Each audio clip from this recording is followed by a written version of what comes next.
कैसे हैं आप लोग। आई होप कि आप सभी लोग अच्छे होंगे और अपनी अपनी प्रिपरेशन में पूरी तरीके से व्यस्त होंगे। साथियों, अभी मैं अपने घर पे नहीं हूँ, जिस वजह से मैं बोर्ड के माध्यम से आपको वीडियो नहीं दे पाऊँगा।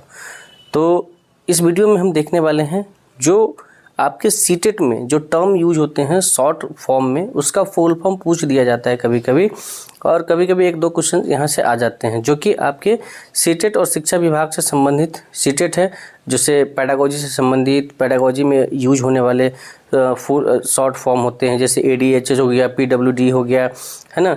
इस तरीके के जो फुल फॉर्म्स होते हैं उसकी जानकारी हमें होना बहुत ज़रूरी है। तो चलिए हम शुरू करते बिना किसी देरी के। और ये वीडियो आपको जो है इस तरीके का फुल फॉर्म, जो छोटी छोटी चीज़ें हैं वो आपको कहीं मिलेगा नहीं, कोई देना भी नहीं चाहता है, लेकिन यही छोटी छोटी चीज़ें जो है आपके एग्ज़ाम में, चूँकि आपको पता है कि सीटेट में 1 नंबर कितना मायने रखता है। कोई बच्चा 82 पे पास है और उसको 81 नंबर आया तो उसको नेक्स्ट साल फिर से एग्ज़ाम देना पड़ता है।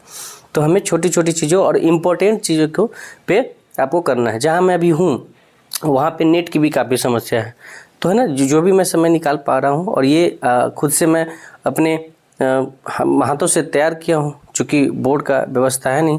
तो चलिए हम शुरू करते हैं। अब देखिएगा, सीटेट, सबसे पहले तो आपको सीटेट का ही पता होना चाहिए। तो सीटेट का जैसे कि फुल फॉर्म है central teacher eligibility test.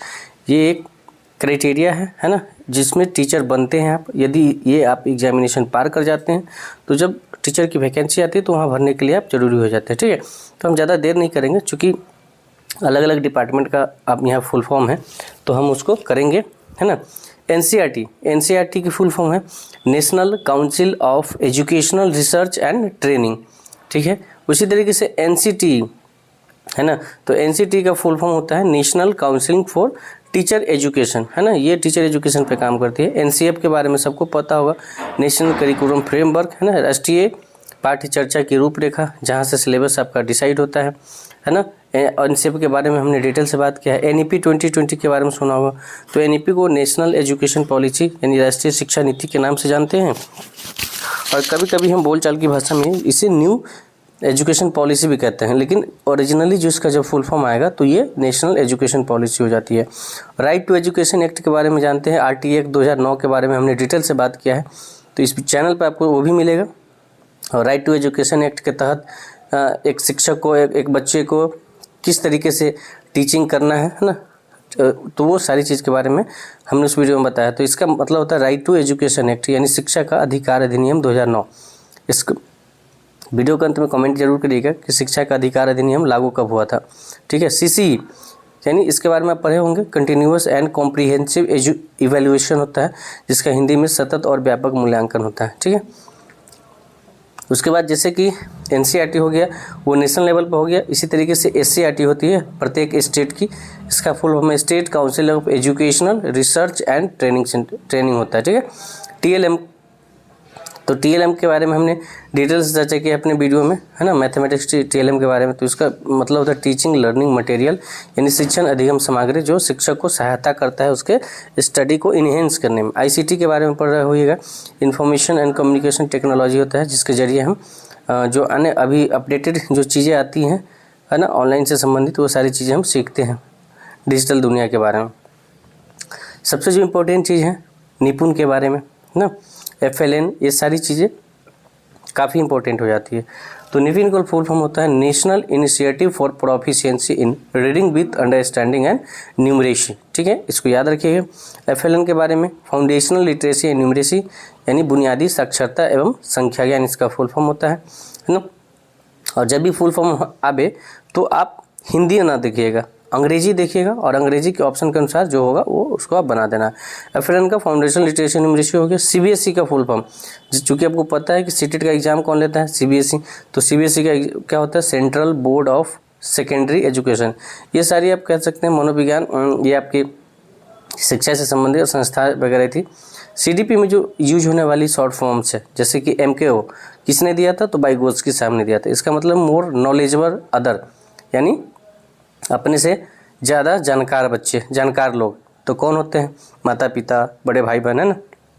ZPT का भी कॉन्सेप्ट दिया था बाइगोत्स्की ने, जोन ऑफ प्रॉक्सिमल डेवलपमेंट, यानी समीपस्थ दूरस्थ, है ना, समीपस्थ विकास का क्षेत्र हो जाता है, ये हो जाता है। ठीक है, ADHD का मतलब होता है attention deficit hyper activity disorder, इस केस में बच्चे जो है एकाग्रता नहीं बना पाते हैं, है ना, कॉन्सेंट्रेट नहीं कर पाते खुद को। ASD का full form autism spectrum disorder, ठीक है। तो ये सारी चीज़ें आपको याद रखनी है। IQ का मतलब होता है इंटेलिजेंस कोसेंट, जिसको बुद्धि लब्धि के नाम से जानते हैं। EQ का मतलब होता है इमोशनल कोसेंट, जिसको आप इमोशनल का मतलब हो गया या भावनात्मक, है ना। SQ का मतलब हो गया सोशल कोसेंट, है ना। इन सभी को नापने का अलग अलग मेजरमेंट का तरीका होता है। SCQ का मतलब सोशल कम्युनिकेशन क्वेश्चनरी हो जाता है। LD का मतलब लर्निंग डिसेबिलिटी। ID का मतलब इंटेलेक्चुअल डिसेबिलिटी। ये सारी चीज़ आपको याद रखनी है समावेशी शिक्षा से संबंधित। तो इसमें CWSN का उपयोग होता है, जिसका फुल फॉर्म होता है चाइल्ड विथ स्पेशल नीड, यानी विशेष आवश्यकता वाले बच्चों के बारे में समावेशी शिक्षा में ही आप पढ़ते हैं। और समावेशी शिक्षा पूरे 5 मार्क्स का पूछा जाता है। और समावेशी शिक्षा का पूरा हमने थ्योरी और आपके क्वेश्चंस वाले क्वेश्चंस करवाए हैं। IE का मतलब होता है इंक्लूसिव एजुकेशन। SEN का मतलब होता है स्पेशल एजुकेशन नीड, है ना, एजुकेशनल नीड, यानी, है ना। IEP का मतलब होता है इंडिविजुअलाइज्ड एजुकेशन प्रोग्राम, यानी जिन बच्चों के लिए जो स्पेशल बच्चे होते हैं उसके लिए अलग से जो हम व्यवस्था करते हैं एजुकेशन प्रोग्राम अपनाते हैं। और ये कुछ संस्था का नाम हो गया, जैसे KVS। तो KVS का फुल फॉर्म होता है केंद्रीय विद्यालय संगठन, है ना। NVS का मतलब हो गया नवोदय विद्यालय समिति। इसमें ध्यान रखिएगा, KVS और NVS देखने में एक जैसा लगेगा। तो एक का नाम होता है केंद्रीय विद्यालय, एक में संगठन होता है केंद्रीय विद्यालय में, और नवोदय विद्यालय में होता है समिति, ठीक है। डाइट का मतलब होता है district institute of education and training, जिसके थ्रू अगर आप डाइट किए हैं तो डाइट में आपने किया होगा ट्रेनिंग, है ना। और अगर BEd किया होगा तो बाइट वगैरह में किया होगा, है ना। उसके बाद लर्निंग और टीचिंग से संबंधित, जैसे BT का मतलब होता है ब्लूम्स टेक्सोनॉमी।